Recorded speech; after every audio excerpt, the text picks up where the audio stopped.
First, want to gather your materials. You'll need your sewing machine, some scissors, clips or pins, your blanket, a sweatshirt, and something to measure with. The two sewing feet I use for this are a regular foot and an overlock stitch. To make the pattern, you want to lay the sleeve out flat. I like to mark the four corners where it meets the shoulder and down at the cuff. The most important part is to hold one corner of the cuff down and stretch it so that way you actually get that full width of the cuff. Otherwise, it'll be too small. Next, I like to take a needle or a pin and poke through the sweatshirt into the paper underneath. This will give little holes that will mark the pattern of the sleeve, so when you lift the sweatshirt up, you can connect the dots, and that way you have the shape of the shoulder. Once you remove the sweatshirt, you can connect the dots like I mentioned. This will be along the curve of the shoulder that you just traced out, and then it'll be a straight line along the top, a little bit of curve on the bottom, but mostly a straight line, and then a straight line along the cuff. Next up is the seam allowance. I chose to do 1/2 inch. The seam will go along the shoulder, along the bottom, and then along the cuff. That top line is actually the fold, so that does not need a seam allowance. The next step will be to cut the sleeve from your blanket. So you'll want to find your center line. After that, you'll fold along the line, and then you'll place the pattern that you made earlier. You can clip that along the fold and then cut around the stencil that you made. And if you unfold that, what is revealed is your sleeve. Next, you want to cut off the sleeve. You'll want to use that 1/2 inch seam allowance that we chose earlier. Mark that 1/2 inch from the seam and then cut off. It is now time to sew our first stitch. You'll want to fold that sleeve inside out, match the edges together, and then clip along that edge. I like to do 2 stitches for every seam just because of my machine. The first stitch I like to do is just a simple straight stitch. That way I can get everything together and in place. After I do the straight stitch, I can take all the clips off, and then I go back in with an overlock stitch, and that's how I tidy up all my edges. And after folding that back right side out, you'll now see the tube that will become your sleeve. You'll want to keep the sleeve right side out, but you'll want to fold the cuff inside out. This will match the 2 correct edges.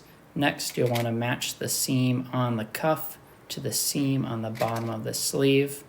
You'll then stretch the cuff around the end of the sleeve, and when you're clipping, make sure that you keep good tension. I like to pull the cuff over the machine. This helps me keep tension in the cuff as I'm going around. You can see I'm pointing out the existing stitch. I like to follow to the right of the existing stitch. That just gives me a guideline, and then when you fold it inside out, or back right side out, it's consistent. Next, you're just going to sew this in a circle. Just like last time, I like to start with a straight stitch, get everything together, and then I go back in for a second time with an overlock stitch, and that's how I seal up the edges. Here you can see an up-close shot of that cuff once I fold it back right side out. By following that existing stitch, it almost looks like it was made this way, like it belongs. And everything stays nice and straight, and by keeping tension, there's no folds in that connection. The last stitch we're going to do is around the shoulder. What you're going to do is fold the sweatshirt inside out, but keep the sleeve right side out. By doing this, you'll then insert the sleeve into that cut off shoulder hole. And what you want to do is fold the sleeve in half and mark the middle. By marking the middle, we'll have an idea of where to match that top seam when putting our sleeve inside that hole. After matching the bottom seam and the top seam, you'll use a seam allowance, match the edges, and clip all the way around the shoulder hole. Same process as the 2 stitches before. I start with a straight stitch. I do this just because it's easier to keep straight. I can follow that guideline of that inner existing stitch and go all the way around and not worry about anything. And then Once that's done, everything's in place, and then I can go back in, trim up the edges, and seal them with the overlock stitch. Finishing with that overlock stitch, this kind of replicates what you usually see inside of a sweatshirt, sealing up the edges. This fabric is inherently kind of stringy, so you'll still get some runaways, but I found that doing some sort of zigzag stitch or overlock stitch to not lock everything up is really beneficial.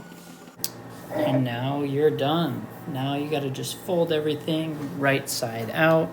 Yeah, it's a pretty simple project. I think pretty good for beginners like myself. I would still consider myself definitely a beginner. Just those 3 stitches along the bottom of the arm, along the shoulder, and along the cuff. There's definitely probably better ways to do this, smarter ways. If you do your seam allowances correct, you won't have to go in with that straight stitch like I do. You can just do 1 overlock stitch. If you have a serger machine, you can cut and lock up those edges. But yeah, hope this helps you guys.